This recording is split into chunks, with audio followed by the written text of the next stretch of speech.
On the Radio is brought to you by Zurich Insurance, the perfect place to catch up with all things Melbourne. If you enjoy this content and want more inside access from the team, make sure you visit the club website. But if you're a Melbourne footy fan, then you'll be excited about 2 weeks' time when they've got a preliminary final here. But if you're not a Melbourne footy fan, the Demons are asking you to adopt a demon for the day. Get behind the Demons, chasing their first flag since 1964. A great WA contingent of West Australians have played, of course, for Melbourne.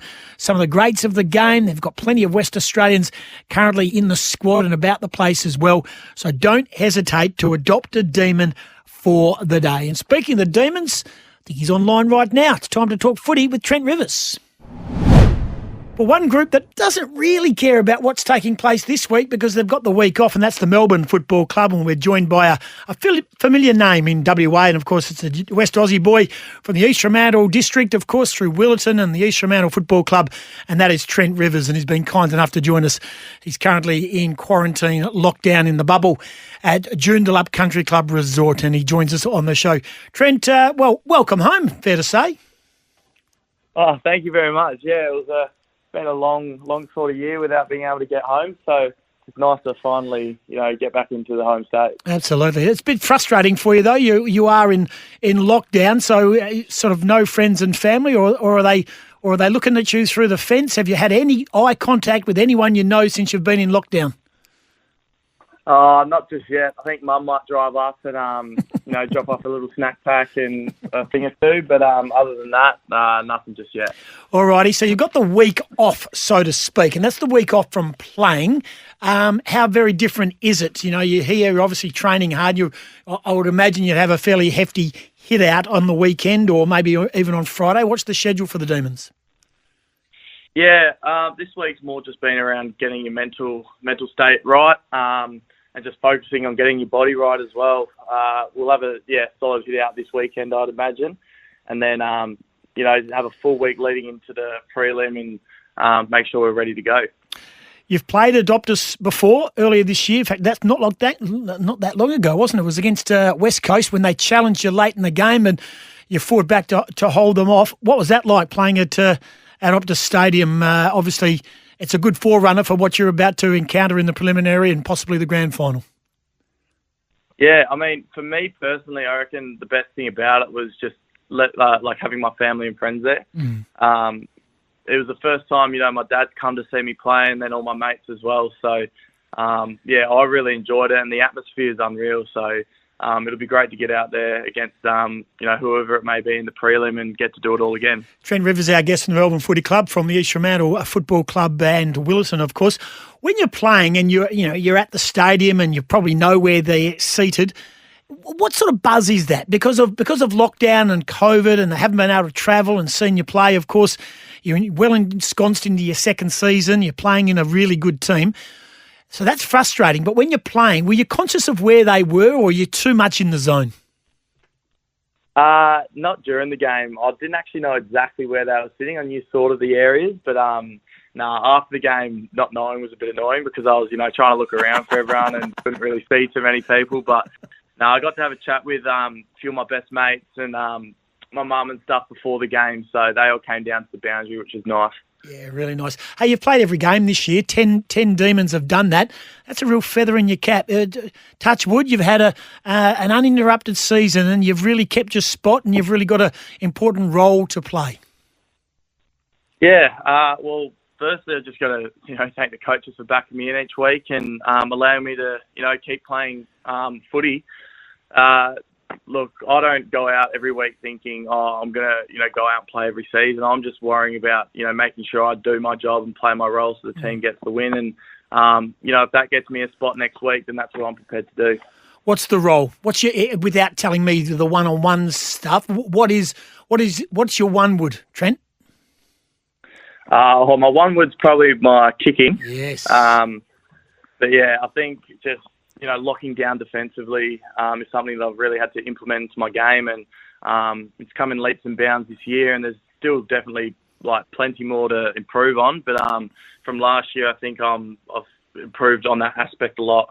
The ball doesn't come back down very quickly. Once you get it out of your back zone, the D50 or sort of the back half, it finds its way to the midfield. It certainly finds its way forward after that. You've got an unbelievable midfield. It must be very comforting to look up and see those names that are, well, many believe are rivaling the sort of the Eagles midfield of the mid-2000s. Yeah, I mean, Jesus, they've got we've got Oliver, Petrarca and Gorn, the three of the biggest names in the comp at the moment. And, not only do they get forward and kick goals, but they get back and they beat their midfielders back into defence and help us win the ball back there. So I think that's something that shouldn't go unrecognised. And they're just such gut runners and hard workers, all three of them. And, we could go across the whole list and say that, but for those three in particular, it definitely helps us get the ball out of there. 100%. Where were you when Max slotted the goal in Adelaide? I was standing. I reckon I was just standing with a group of boys, probably 30 out straight in front, just watching and praying. It was fun. It was high emotion, wasn't it? I mean, minor premiers is one thing, but obviously the skipper doing it. He's had a little bit of form in the set shots, but I tell you what, it was high emotion. And how long did it take to calm things down? Oh, I think there was a little bit of music going on in the change rooms after, and we all, got around each other and had a bit of fun. So I think that was probably, other than, the feeling after he kicked it, that was probably one of the better feelings. Just knowing that the season was worth it. Winning the minor premiership, but we talk about moving on to the next season. That season was finals, and we put that in our back pocket for now, and really honed in on that feeling, and we'd love to do it in 2 weeks' time with a medal around our neck as well. Yeah, very true. Well, you've got to get over whoever wins on Friday night, of course. Now, just a couple of things before we let you go. Tell us a bit about your playing days through your Willetton Juniors and also East Fremantle. Who are your coaches at East Fremantle and through your sort of your Colts and your journey through there? Yeah, so my main coach was Jacob Brennan, East Fremantle, who played for the Eagles. Yep. And he was phenomenal for me. My second year of Colts, he's gone, you're playing halfback, and I was like, mate, I'm not playing halfback. Like, I don't know, what you think you're doing, putting me back line, but he was very adamant about it, and he saw some potential in me across there, and look, I'm so grateful that he just held his nerve and kept me there, and I mean, yeah, look where it's got me now. So yeah, so to Brenner, a little shout out. And what did you learn? What did you learn going back there? I mean, can I just say this? And I name drop every time. I had the fortune of coaching Daniel Rich at Subiaco Colts before he got drafted, and I was also pushed to play him at halfback. It seemed as though it was a direction from above. Scott Waters was coaching the league team. Put him at halfback, learn how to be a little bit more reliable, responsible, and use your weapon, which we know what his one wood is, and that's his booming left boot, and we're talking to you, and that's also one of your strengths as well, or your strength as well. What did you learn playing halfback?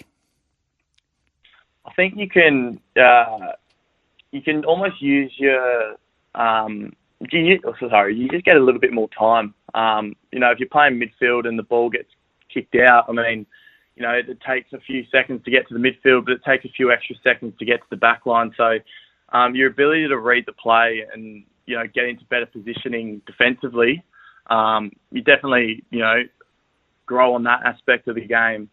But yeah, I think definitely the defensive positioning stuff is what really, drove that sort of area of the game. Number 24 is an interesting one. It's got a great heritage at the Melbourne Football Club. How did you come about 24? Did they just hand it to you? Or they give you the selection? How did you get about number 24? No, it was just given to me. So, I had no clue, and then got a little message from Russell Robinson, which was nice as well. Russell Robinson, Ian Ridley, who's a legend of the football club, former president, Percy Beams, who's got a wonderful record there. A couple of West Aussies have worn it too. Phil Gilbert, Claremont boy, who went to Melbourne, then came back to the Dockers. Wayne Delmenico, who played for South Fremantle through a long time as well. He wore number 24. And I saw Luke Beveridge was a number 24 wearer at the Demons. Well, there you go. There's a few names there that I didn't actually know. So, Yeah, it's pretty exciting, isn't it? Get So your name- hopefully get- we can add another one on there. Get your name on the locker, mate. That's all you got to worry about. Looks Exactly. like you are. All right, mate. Appreciate your time. It is huge. You'll be watching the game, I'm sure. Do you watch it as a group up there at Joondalup and sort of sit in a room and see who you're playing, or do you have a choice whether you watch the game or not? Oh, I think there'll definitely be a choice, but I'm sure there'll be plenty of boys huddled around the TV watching it together. So it's exciting times ahead, and we'll just have to wait and see what happens. Enjoy Joondalup. Appreciate your time, and good luck next week. Preliminary final here at Optus Stadium.